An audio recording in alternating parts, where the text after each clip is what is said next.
कहा जाता है कि गरीबों की झोपड़ी एक महल से कम नहीं होती, और जिस तरीके से एक परिवार एक घर बनाता है, आशियाना बसाता है, और उस घर और आशियाने को बसाने में पूरी जिंदगी उसकी निकल जाती है। जिस तरीके से आज बांद्रा के गरीब नगर में लोगों की झुग्गियों झोपड़ियों को जो डिमोलिश का जो ऑर्डर आया, और उसके बाद आज जिस तरीके से डिमोलिशन वगैरह किया गया है, तो यहाँ पे देख सकते हैं कि पीछे बुलडोजर कार्रवाई वगैरह चालू है, और बहुत से यहाँ पे झोपड़े, तकरीबन 500 झोपड़ों को यहाँ पे डिमोलिश वगैरह किया गया है।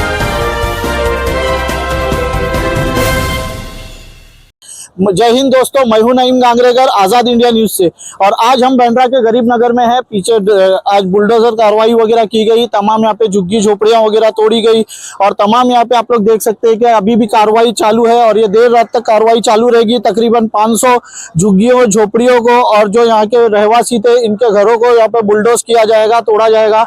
अब आगे देखना यह है कि जिस तरीके से आज इनका घर उजाड़ा गया है, तो क्या यहाँ के लोकल पॉलिटिशियंस वगैरह इनको आगे कुछ मदद करेंगे? जो बड़े बड़े लोग बड़े बड़े स्टेजों पे आते हैं, बड़ी बड़ी बातें करते हैं कौम व मिल्लत को लेके, और उन तमाम लोगों से यही देखना रहेगा कि वो किस तरीके से इन लोगों की हेल्प करते हैं।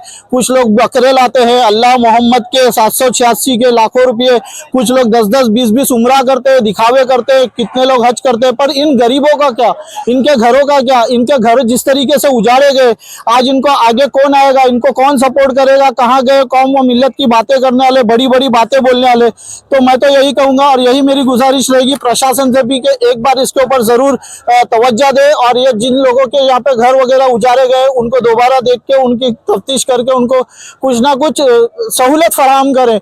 और हमें उन ऐसे नेताओं को, ऐसे पॉलिटिशियंस को, ऐसे लीडर्स को जो कौम मिल्लत की बातें करते हैं, गरीबों के हक के बातें करके फायदा उठाते हैं, कुछ लोग धार्मिक बातें करके भी अपना उल्लू सीधा करते हैं, ऐसे लोगों को मैं ये कहूंगा कि आज वो कहाँ बैठे, आज आगे क्यों नहीं आते, इनको कहीं और शिफ्टिंग या कहीं आशियाना क्यों नहीं दिखाते हैं। मैं नईम गांगरेकर, आज़ाद इंडिया न्यूज से। Thank you so much. ये जो पूरी डेमोलिशन एक्सरसाइज है, इसमें हमारा जो एक इम्पॉर्टेंट बात ध्यान रखने की है वो ये है कि माननीय हाईकोर्ट ने 29 अप्रैल को एक जजमेंट दिया है। उस जजमेंट में उनके स्ट्रिक्ट इंस्ट्रक्शन है कि इंस्ट्रक्शन के हिसाब से यहाँ 100 चिन्हित हटमेंट्स को छोड़कर बाकी जितने इलीगल स्ट्रक्चर हैं इन सब को डेमोलिश करना है। इस जजमेंट के बाद हमारी पूरी प्लानिंग हुई, मल्टीपल डिपार्टमेंट्स के साथ हमने ये कोलैबोरेटिव एक्सरसाइज को प्लान किया। सिटी पुलिस के लोग, जवान, सीनियर ऑफिशियल्स, स्टेट गवर्नमेंट के लोग, इसके अलावा जो हमारे पश्चिम रेलवे के लोग, आरपीएफ, जीआरपी, सिटी पुलिस, इन सब का एक जॉइंट कोलैबोरेटिव एक्सरसाइज चल रहा है। यस्टरडे 19 तारीख को ये शुरू हुआ, आज इसका दूसरा दिन है। अभी तक ऑलमोस्ट 60% स्ट्रक्चर्स जो इलीगल स्ट्रक्चर्स हैं उनको हमने डिमोलिश कर दिया है, और आने वाले दिनों में हम जो बाकी बचे हुए इलीगल स्ट्रक्चर्स हैं उनको भी डिमोलिश करेंगे। और इस पूरे एक्सरसाइज को एक ओवरऑल पर्सपेक्टिव में देखने की बहुत ज़रूरत है।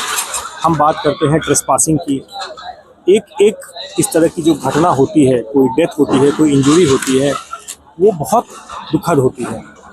लेकिन सच्चाई जब हम देखते हैं कि भाई पटरी के बगल में अनसेफ तरीके से इलीगल स्ट्रक्चर्स में जब लोग रहते हैं, तो उसका डायरेक्ट इम्पैक्ट ये रहता है कि हमारी जो ऑपरेशनल सेफ्टी है वो कॉम्प्रोमाइज़ होती है, हमारे यात्रियों की सेफ्टी है वो कॉम्प्रोमाइज़ होती है, उन स्ट्रक्चर्स में रहने वाले लोग भी जो हैं वो भी अनसेफ होते हैं, क्योंकि उसके ट्रैक के पास है, हमारी एक सेफ्टी के प्रोटोकॉल्स हैं वो फ्लाउट होते हैं। तो बिल्कुल हम कई सालों से ये चाह रहे थे कि ये पूरा एरिया क्लियर है। माननीय हाईकोर्ट ने हमें परमिशन दी और उस बेसिस पे हम ये एक्टिविटी कर रहे हैं। एक बार जब ये पूरा एरिया क्लियर हो जाएगा, फिर यहाँ हम जो कैपेसिटी बढ़ाने के, ताकि हम और ज़्यादा ट्रेन चला पाएँ, इस तरह के प्रोजेक्ट हम यहाँ इम्प्लीमेंट करेंगे, एग्जीक्यूट करेंगे, जिसका सीधा प्रभाव, जिसका सीधा बेनिफिट हमारे मुंबई के यात्रियों को और हमारे बाकी भारत के यात्रियों को होगा। जहाँ हम अभी खड़े हैं वो बांद्रा ईस्ट का एरिया है। बगल में आप जानते हैं बांद्रा टर्मिनस स्टेशन है, जहाँ से लॉन्ग डिस्टेंस ट्रेन चलती है। आने वाले समय में बांद्रा टर्मिनस स्टेशन का पुनर्विकास होगा, रीडेवलपमेंट होगा, और यहाँ एलिवेटेड रोड्स बनेंगे, मल्टी स्टोरी बिल्डिंग्स बनेंगी, और इस पूरे एरिया को as an integrated railway complex के रूप में विकसित किया जाएगा, जिसमें और ज़्यादा ट्रेनें चलेगी और सेफ ट्रेनें चलेगी, और हमारे यात्रियों को एक वर्ल्ड क्लास फैसिलिटी उपलब्ध होगी। सर, यहाँ पर एक धार्मिक स्थल मस्जिद थी, तो वो भी डेमोलिशन हुई, तो क्या उसका मतलब डेमोलिशन ऑर्डर था या कुछ उसका? जैसा मैंने बताया कि 29 अप्रैल को जो माननीय हाईकोर्ट द्वारा जजमेंट दिया गया, जिसको हम क्रियान्वयन कर रहे हैं, जिसको हम एग्जीक्यूट कर रहे हैं, उस जजमेंट में बहुत क्लियरली मेंशन है कि 100 चिन्हित स्ट्रक्चर्स को छोड़कर बाकी सभी स्ट्रक्चर को डिसमेंटल किया जाए। हम उसी चीज़ का क्रियान्वयन कर रहे हैं यहाँ पे। हालांकि मैं यहाँ ये भी बताना चाहूँगा कि ये जो पूरी हमारी एक्सरसाइज है उसमें हम ये इंश्योर कर रहे हैं किसी भी व्यक्ति को कोई दिक्कत ना हो, कोई चोट ना लगे, कोई प्रॉब्लम ना हो। अगर किसी को कोई हेल्प की आवश्यकता है, कोई सपोर्ट चाहिए, हम वो करते आ रहे हैं। कल भी जब किसी व्यक्ति को अपने घर से सामान खाली करने में मदद चाहिए थी, वो हमने हेल्प किया।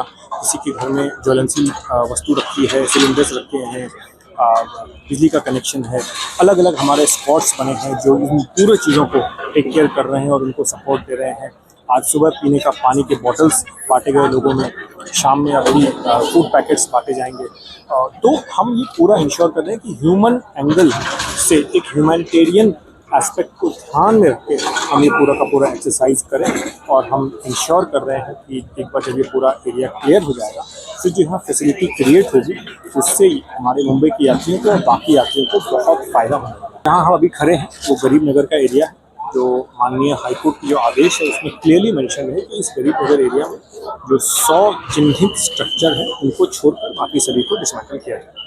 Bandra terminus, Bandra local station, इन सब को मिला के एक इंटीग्रेटेड रेलवे कॉम्प्लेक्स के रूप में डेवलप किया जाएगा। और देखिए, जैसा मैंने बताया कि माननीय हाईकोर्ट की आदेश है 29 अप्रैल का, उस आदेश में ये क्लियरली मेंशन है कि किन घरों को डिमोलिश नहीं किया जाए।